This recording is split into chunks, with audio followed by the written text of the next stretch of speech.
Two decent NBA teams I expect to struggle next season are the Bulls and the Clippers. If I am a Bulls fan, I won't be expecting much next year. If Lonzo Ball was healthy for next year, I would have some more hope because you would have a decent defensive backcourt plus a playmaker. Now with Ball out, you basically have the same team as last year, but now they're just all a year older.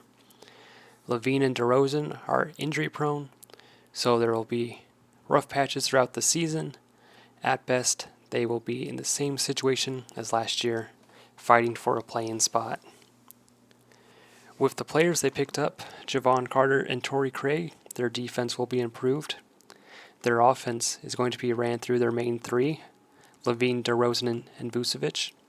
Even if they are all in their primes, this team would still not be a championship contender. Their offense will not have a ton of threes and expect a slower paced game. For the Bulls to be successful, they will have to be a top tier perimeter defense. They have Jevon Carter and Alex Caruso. LaVine and DeRozan can play defense, so it will be key to create a slower paced game to take advantage of their team perimeter defense.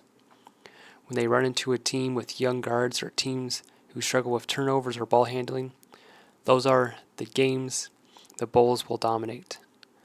The Bulls' rebounding will be average as Vucevic is a decent rebounder, and there should be enough gang rebounding that offensive rebounds will be limited. Their three main players can play in the half court well, with DeRozan being great at mid-range, LaVine with threes and driving, and Vucevic with back to the basket and outside shooting. I will expect no better than 500 ball from the Bulls, as they should clean up the lower teams. They may steal a game from the high-tier teams here and there. Overall, I would bet against this team. If they catch the injury bug, bet for them to lose as their team is not built that well. They will probably be around 35 to 38 wins as long as they stay mostly healthy. The next team is the Clippers, as they are one of the better teams on paper due to having Paul George and Kawhi Leonard. The Clippers fall apart due to injury every season. They have quality 3 and D players and solid role players. This team can work well on paper due to their ability to defend any team in the league and ability to spread teams on offense, but each year, George or Leonard are injured during the playoffs, which decreases this team's chance to win it all. Consistency was a problem all last year with the Clippers. With multiple injuries and changing lineups and rotations, it's difficult to get a rhythm. They have loads of talent and players that have proven they play winning basketball. Those types of players keep you in the game and give you the ability to win some, hence why they were a 5 seed last year. I expect to see the same struggles this upcoming season, mostly due to having Kawhi on your team. Shifting more weight towards George and Westbrook during the regular season will secure a playoff position for the Clippers.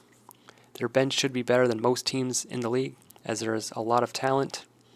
There's Powell, Plumlee, Mann, and Covington. They're all solid role players who play their role. The Clippers have multiple players that they can rely on to get points or stops on both units, so I expect them to take care of lower tier teams. Tyronn Lue is a decent coach, and with a healthy team, he will be able to string some wins together, but he is in charge of a cursed franchise. It is hard to win when your team is comprised of players that are truly talented but are made of glass. This team is the glass cannon of the league.